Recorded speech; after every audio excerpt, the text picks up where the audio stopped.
ನೀವೇನಾದ್ರೂ ಸಮುದ್ರದ ಅತಿ ಭಯಾನಕ ರಹಸ್ಯ ಯಾವುದು ಅಂತ ಕೇಳಿದ್ರೆ ಖಂಡಿತ ಇದನ್ನೇ ಹೇಳ್ತೀನಿ.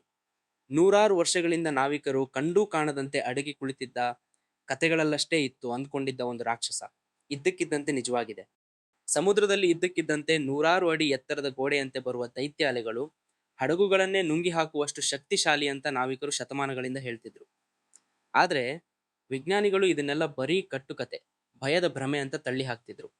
ದೊಡ್ಡ ದೊಡ್ಡ ಹಡಗುಗಳು ಅದೆಷ್ಟೇ ಬಲಿಷ್ಠವಾಗಿದ್ರೂ ಒಂದ್ ರಾತ್ರಿ ಯಾವುದೇ ಗುರುತು ಸಿಗದೆ ಮಾಯವಾಗ್ತಿದ್ವು.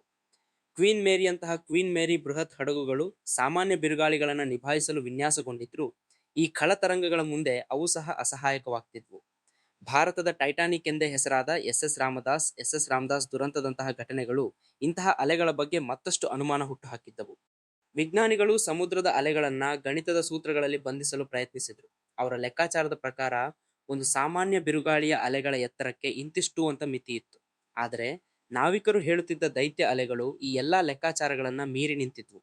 ಮತ್ತು ನೀವು ಜವಾರಿ ಆತ್ಮ ಅನ್ನು ಮೊದಲ ಬಾರಿ ನೋಡುತ್ತಿದ್ರೆ, ನಿಜ ಜೀವನದ ರೋಚಕ ಕಥೆಗಳು ನಿಮಗೆ ಇಷ್ಟವಾದರೆ ಈಗಲೇ ಸಬ್ಸ್ಕ್ರೈಬ್ ಮಾಡಿ.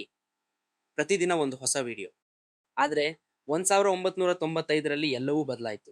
ಉತ್ತರ ಸಮುದ್ರದ ನಾರ್ತ್ ಸೀ ಡ್ರೌಪ್ನರ್ ವೇದಿಕೆ ಡ್ರೌಪ್ನರ್ ಪ್ಲಾಟ್ಫಾರ್ಮ್ ಮೇಲೆ ಕೆಲಸ ಮಾಡುತ್ತಿದ್ದವರಿಗೆ ಒಂದು ದಿನ ಅತಿ ವಿಚಿತ್ರ ಅನುಭವವಾಯಿತು. ಆ ದಿನ ಅಲ್ಲಿ ಸಾಮಾನ್ಯ ಅಲೆಗಳು ಅಬ್ಬರಿಸ್ತಿದ್ವು. ಸಮುದ್ರದ ಅಲೆಗಳ ಎತ್ತರವನ್ನು ಅಳೆಯುವ ಯಂತ್ರಗಳು ಅಷ್ಟೇನೂ ದೊಡ್ಡವಲ್ಲದ ಅಲೆಗಳನ್ನು ದಾಖಲಿಸುತ್ತಿದ್ದವು. ಆದರೆ ಇದ್ದಕ್ಕಿದ್ದಂತೆ ಅವು ಸಾಮಾನ್ಯಕ್ಕಿಂತ 2 ಪಟ್ಟು ದೊಡ್ಡದಾದ ಒಂದು ಅಲೆ ಬಂದದ್ದನ್ನ ದಾಖಲಿಸಿದವು.